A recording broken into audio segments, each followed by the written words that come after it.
Hey everyone, and welcome back to the channel. How many times have you told yourself, I'll do it tomorrow morning?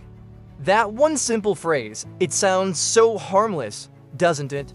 Tomorrow morning feels like a magical time when we'll have more energy, more focus, more motivation. But more often than not, tomorrow morning comes and goes, and that important task is still sitting right where we left it. I want to tell you a story today. It's about a young woman named Clara, and her story might sound a little familiar to you. Clara was a painter. And I don't just mean she liked to paint, she was brilliant. Her apartment was filled with canvases, some finished, some half done, all bursting with potential.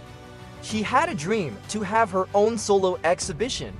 She had the talent, she had the vision, but she also had a favorite phrase, "I'll work on it tomorrow morning." She'd get home from her day job, feeling tired. She'd look at her empty easel and think, I'm just not inspired right now.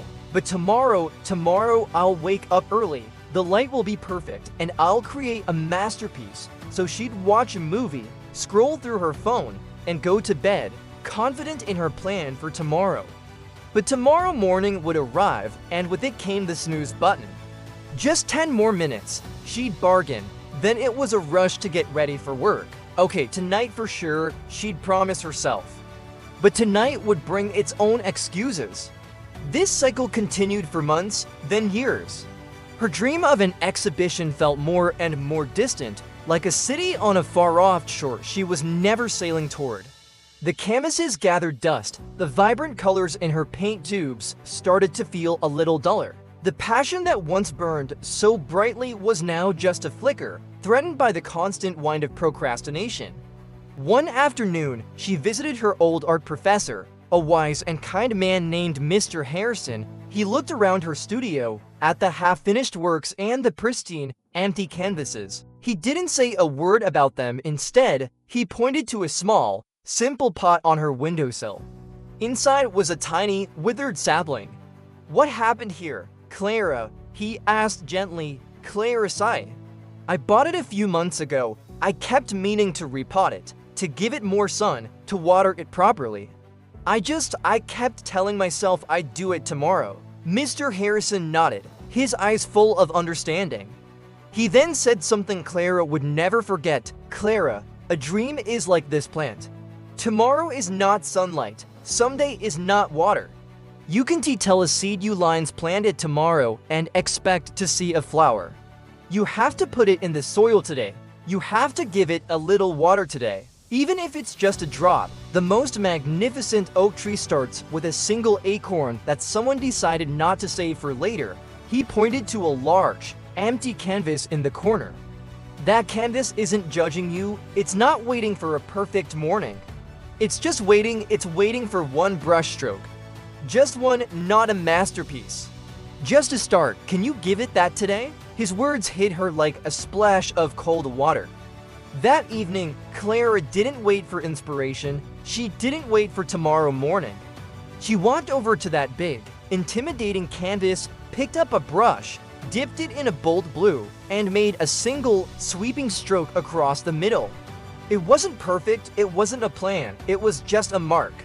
But it was a start. It broke the spell. Seeing that line of blue against the stark white, something inside her shifted. It was no longer an empty void of possibility. It was the beginning of a conversation. She added another stroke, then another. She wasn't trying to create a masterpiece, she was just painting. For the first time in years, she felt that fire again. She didn't finish the painting that night, but she worked on it. And the next day, she didn't wait for the perfect morning light. She got up and added a little more before work. She learned that motivation isn't a magical force that visits you in the morning. It's a muscle you build. It's the result of action, not the cause of it. That single brushstroke was her turning point. It taught her that today, even with just 5 minutes to spare, is infinitely more powerful than a whole tomorrow that never comes. You see, the trap of tomorrow morning is that it makes us believe in a future, more perfect version of ourselves. A version that isn't tired, isn't distracted, isn't scared. But that person doesn't exist. There's only you right now. And you, right now, are more than capable of taking the first step. Whatever your canvas is, writing that book, starting that business, learning that instrument, having that difficult conversation, it's not asking for a masterpiece. It's just asking for a single stroke today. What is the one thing you've been putting off until tomorrow? Don't think about finishing it. Don't think about making it perfect, just think about starting it. Can you spend just 10 minutes on it right now? Can you write one sentence, send one email, do one push-up? Break the spell of tomorrow, make one mark on your canvas today. Prove to yourself that the power isn't in some imaginary future. It's right here, in your hands, in this very moment. You are the artist of your own life, and your masterpiece begins the moment you decide to pick up the brush. Thank you so much for watching. If this story resonated with you, please give this video a thumbs up. And don't forget to subscribe for more content to help you build your best life. Share in the comments what one action you're going to take today, not tomorrow. Let's inspire each other. See you in the next video.